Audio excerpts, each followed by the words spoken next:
by their skipper, In-Shik Kim. As we take a look at this squad right here, a bit of a different look. They have had their opportunities.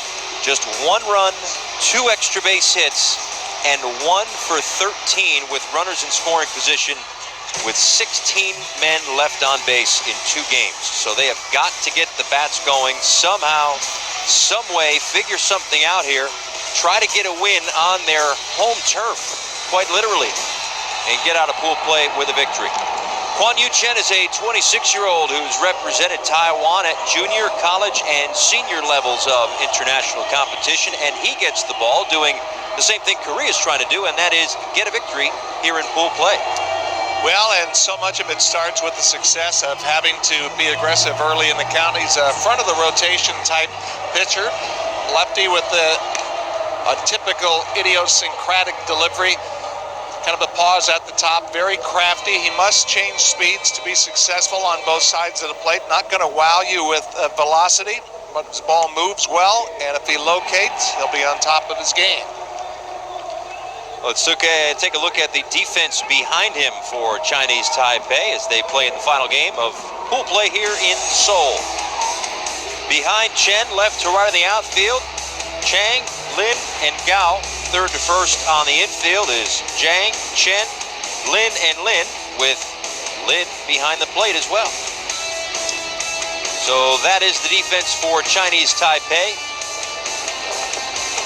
against the host country, Korea. The atmosphere here tonight, even though the crowd knows that neither team is moving on, the atmosphere will be great, as it certainly has been absolutely for the Korea games. Chinese Taipei has traveled some fans as well, and they have fun no matter what. I said it a few times, up or down 10, it doesn't matter. They love their baseball. Well, you're absolutely right. It really is a celebration of baseball. They come to the ballpark to really enjoy themselves. It is a party, all the different dances, the noisemakers, the chants, the songs, and it's really been fun from a cultural aspect to see this. So Chen looks for the sign, and his first pitch to Byung-Hin Min is a little upstairs for ball 1. Min's a 29-year-old who set career highs in 2016 with 16 home runs and 87 RBIs. A high drive the other way, deep right field toward the corner, and it's a fair ball. Bounces up off the wall. Gao in towards second, and a leadoff stand-up double for Min. Korea in business early. And, you know, before I could get it out, I was thinking it would be a really good idea for Korea to be very aggressive early in the count, to try to ambush Chen, and a middle-away fastball, still able to hug it right inside the right field line, and a good start for Korea. That's his 4th hit in 8 trips. But Korea has had their chances with runners in scoring position, as we noted when we showed you the lineup, so it's a matter of capitalizing on that. They've scored just the 1 run. That was an extra inning loss to Israel.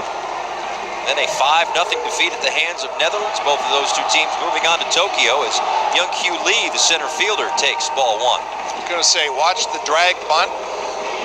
You have the left-hander Chen falling towards the third base side. Pull it down the first base side and try to beat the foot race at the base. It's a very tough bunt to defend, and it also would move the runner on second 90 feet closer to scoring. Lin 1 for 6 with a couple of walks. Lee pops that one up, and it will fall foul. Lee, rather, is 1 for 6 with a couple of walks. You know, I like the idea that he's bunting in this situation, but as far as the execution, and even in this pool, the bunting has not been fundamentally sound, but I think why not try it on the right side of the field towards the first baseman, and like I said, just try to win the foot race. He can run very well, and it would serve a dual purpose. One, he could get on base and also move the runner over to third. That's the home plate umpire, DJ Rayburn, one of 3 major league umpires on the 6-man crew that made the trip to Seoul. just base umpires, no umpires down the line, so it's a rotation. But DJ Rayburn and Ted Barrett, the two major league umpires on the crew in this one. Squares to bunt again, pulls back on the high pitch, and it's 2 balls and a strike. He still has that bat oriented like he wants to make the third baseman field the ball, so it's almost like he's kind of sacrificing himself instead of being more base hit oriented. Be a real good feeling for Korea to get on the scoreboard early, as they have had difficulty in this pool stringing at-bats together.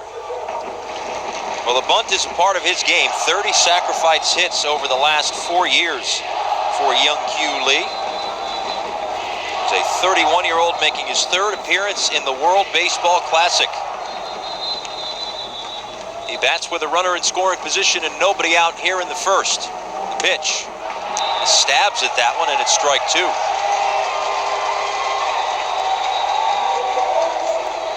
Well, I've said it a lot, the lost art of bunting. And you get a look at the pitch, he's still trying to jab at it, and watch where the barrel of the bat goes. He has it level, and then he jabs it down. That is really just making an easy fundamental thing that much more difficult. And he's lucky he didn't make contact with that, because when the barrel goes down, the ball goes up, he would have popped it up.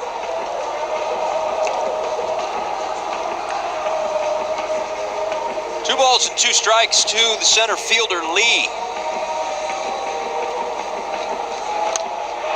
Swing and a miss on the high fastball. May have tipped it into the glove of Lin, but there is 1 away.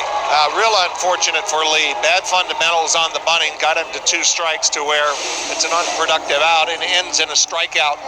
He had 2 real opportunities to get the ball down, and then he expands the strike zone up with that dramatic leg kick. Disappointing at bat and a wasted out. Suckmin Park, the 3rd baseman, who was 1 for 4 here in the WBC.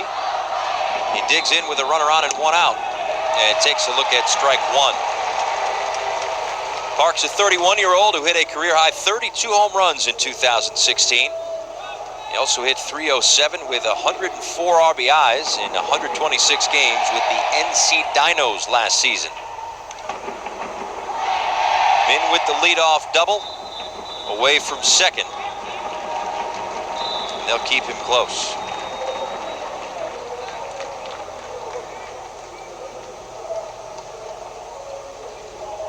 You know, that's kind of the way it's been. We talked about it in the open, actually for both of these teams, but get a hit. Next at bat, not so good. Hot and cold.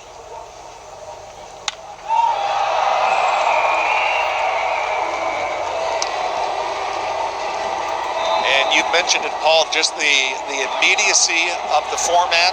You know, sometimes it gets the feeling that the volume gets turned up, the speed of the game gets turned up, almost like you're starting the game in the 7th inning, because you've got such a short time to prove yourself. Korea could not get out of the gate, neither could Chinese Taipei.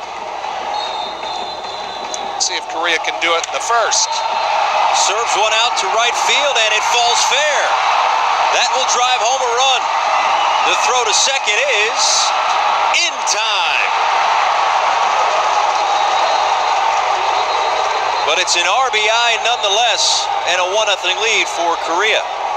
Pretty good gamble to go for 2 with 1 out to try to get into scoring position, but the right fielder Gao has another one just served right down the right field line. Already Korean hitters doing a good job going with Chin the other way, but he goes into the corner and digs it out, and I'm talking about a perfect strike right on the bag. Nice throw.